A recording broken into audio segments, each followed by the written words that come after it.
नसीम जी, आपका स्वागत है आज के इस बिंदास मुलाकात में। हम आपसे इसी से प्रारंभ करते हैं कि आज तक जिसने भी ऐसा प्रयास किया उसका सर कलम कर दिया गया, उसको मारा गया। बावजूद आप इसको करने जा रहे हैं, तो इतना रिस्क लेने के पीछे की क्या धारणा है, क्या भावना है? सुरेश जी, देखिए, मैं इस पर रिसर्च कर रहा था, कुरान मजीद को पढ़ रहा था और इस्लामिक किताबों को पढ़ रहा था। दुनिया में क्यों इतना आतंकवाद है? मुस्लिम आतंकवाद क्यों इस वक्त चरम सीमा पर है? दुनिया में खाली हमारा हिंदुस्तान उससे छूता नहीं, हिंदुस्तान में बहुत इस्लामिक आतंकवाद की घटनाएं हो चुकी हैं। दुनिया में कोई मुल्क ऐसा नहीं है कि जहां पर इस्लामिक रूप में या इस्लाम के रूप में आतंकवाद मौजूद ना हो। ऐसा क्यों हो रहा है? ये सवाल मेरे जहन में बहुत सालों से उठ रहा था कि खाली मुसलमान ही क्यों? बहुत से धर्म है दुनिया में, बौद्ध है, सनातन धर्म से लोग हैं, आपके क्रिश्चियन हैं, हर धर्म के लोग तरक्की की तरफ बढ़ रहे हैं, अपने परिवार को सेटल करने की बात कर रहे हैं, हमदर्दी एक दूसरे से रख के एक अच्छा समाज बनाने की कोशिश कर रहे हैं। लेकिन खाली मुसलमान ही क्यों?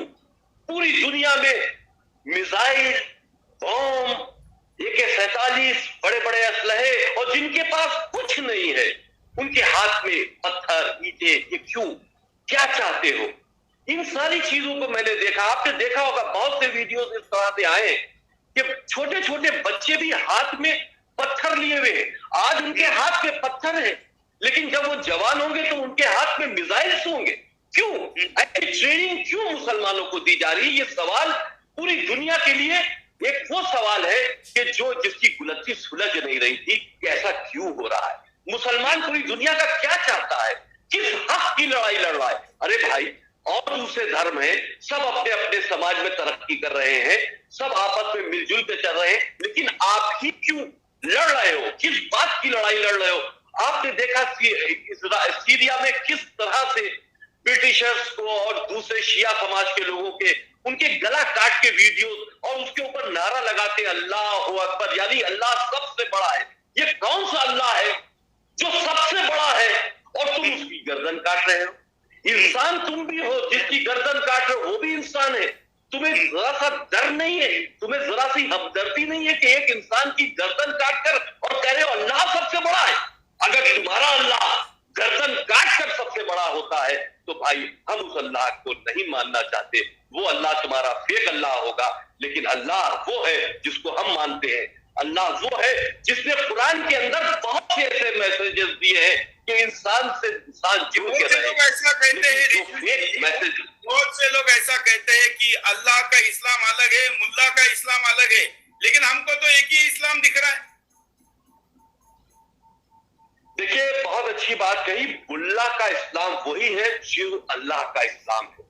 अल्लाह ने इस्लाम तो सिर्फ एक इस्लाम है, कुरान एक कुरान है, रसूल एक रसूल है, लेकिन उसके बाद जो मुल्ला पढ़ते हैं वो समझाते हैं तो उस पर लोग माने निकालते साहब अल्लाह कुछ है और मुल्ला कुछ है ना।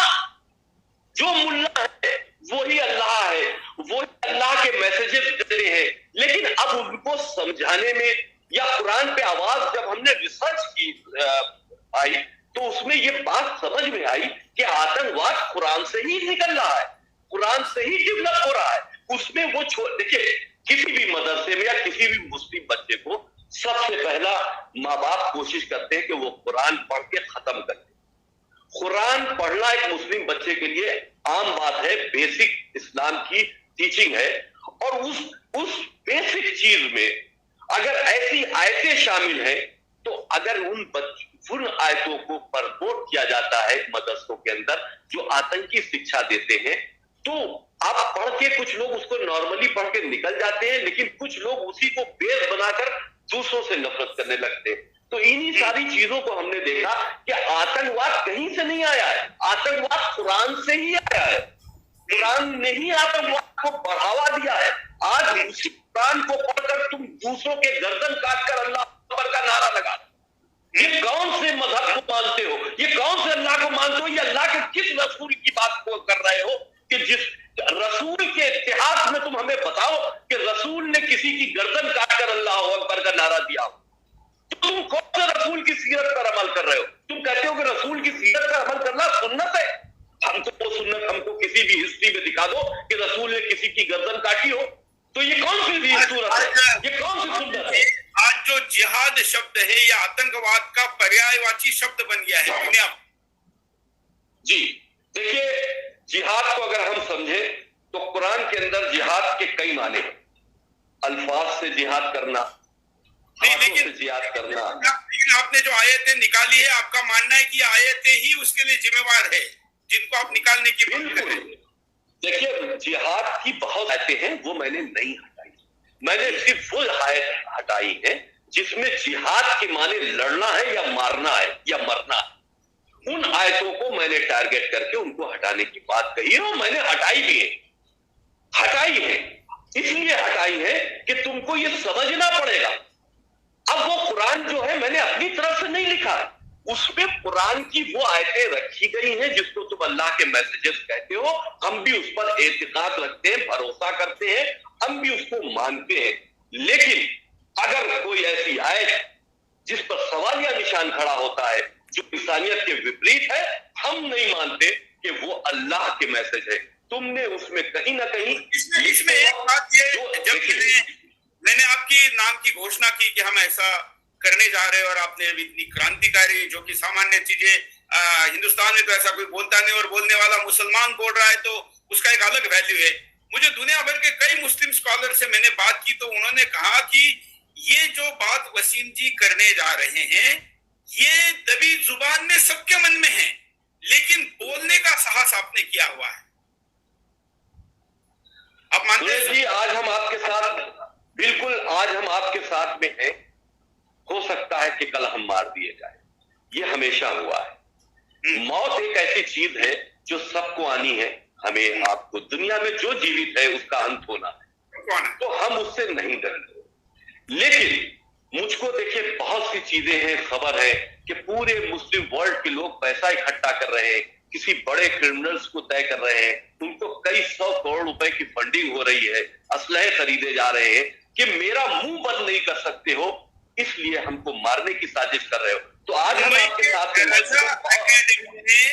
रजा एकेडमी ने आपको फांसी देने की मांग की है। देखिए, संविधान, हम हिंदुस्तान में रहते हैं, संविधान को मानते हैं, सबसे ऊपर हमारा संविधान है और कुरान या इस्लाम, ये हम इसको दूसरे नंबर पर मानते हैं।